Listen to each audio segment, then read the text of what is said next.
مفتی صاحب کی خدمت میں یہ سوال ہے کہ یہ جو قبر پر بندے کو دفنانے کے بعد اذان دی جاتی ہے،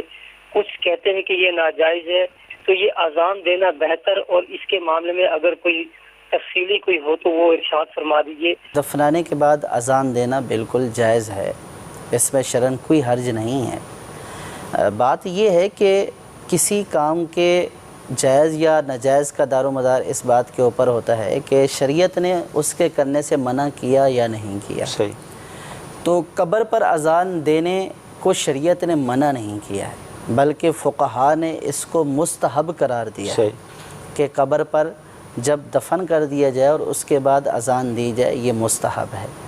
اس کی وجہ یہ بیان کی گئی ہے کہ احادیث پاک میں آیا ہے کہ جب اذان ہوتی ہے تو شیطان جو ہے وہ بھاگ جاتا ہے، یہاں تک کہ سرکار صلی اللہ تعالیٰ علیہ وسلم نے فرمایا کہ شیطان مقام روحہ تک چلا جاتا ہے، بھاگ جاتا ہے۔ تو جب اذان کی آواز آتی ہے تو شیطان بھاگ جاتا ہے۔ تو اب جب مردے کو قبر میں اتارا جاتا ہے تو اس وقت اس سے سوالات قبر ہو رہے ہوتے ہیں،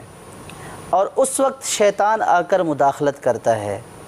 تو اس وقت اذان دی جاتی ہے، اس لیے دی جاتی ہے کہ جب اذان دی جائے گی تو شیطان کا شر یہاں سے دفع ہو جائے گا، شیطان یہاں سے بھاگ جائے گا، اور مردے کو سوالات قبر کے جوابات دینے میں آسانی رہے گی۔ تو اس اعتبار سے جو ہے وہ اذان دی جائے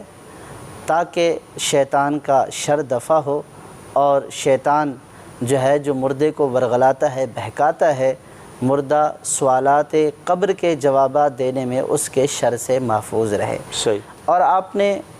یہ بات تو سنی ہوگی، مشہور ہے، آپ نے دیکھا ہوگا کہ جب بھی کوئی مصیبت آتی ہے، پریشانی آتی ہے، بارش ہو گئی، آندھی ہو گئی، طوفان آ گیا، تو پھر یہ عموماً عوام میں یہ کنسیپٹ ہے، ہر عوام میں کہ بھی اذان دینا شروع کر دیتے ہیں لوگ، تاکہ اذان کی وجہ سے وہ جو مصیبت اور بلا آئی ہے وہ مصیبت اور بلا دور ہو جائے۔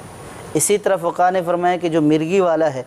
جب اس کو دوڑو تو اس کے کان میں اذان دی جائے۔ تو یہ ساری باتیں یہ جو ہیں کہ مصیبت اور آفت کے وقت جو ہے وہ اذان دی جائے، تو اذان دینے سے وہ مصیبت اور آفت دور ہو جاتی ہے۔ تو اس وقت جب مردے کو قبر میں ڈالا جاتا ہے تو اس کے لیے ایک امتحان کا وقت ہوتا ہے، ایک بلا کا وقت ہوتا ہے، اس اعتبار سے کہ وہ سوالات قبر کے جوابات دینے میں کامیاب ہوتا ہے یا نہیں، اور پھر شیطان بھی وہاں پہ پیچھا نہیں چھوڑتا، تو وہ اس مصیبت میں گرفتار ہوتا ہے۔ تو اس لیے اذان دی جاتی ہے تاکہ اس کے اوپر آسانی ہو جائے اور اس کا جو ہے وہ چھٹکارا ہو جائے، اور سوالات قبر کے جوابات شیطان کی مداخلت کے بغیر، شیطان کے ورغلائے بغیر دے دے اور کامیاب ہو جائے۔ تو اس اعتبار سے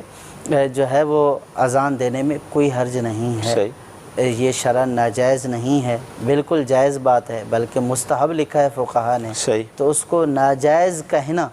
تو ناجائز کہنے کے لیے ہمیشہ دلیل چاہیے ہوتی ہے کہ آپ کسی بات کو ناجائز کہہ رہے ہیں، اس کی آپ کے پاس قرآن و حدیث سے دلیل کیا ہے، کیونکہ کوئی بات ناجائز صرف میرے اور آپ کے کہنے سے نہیں ہو جائے گی،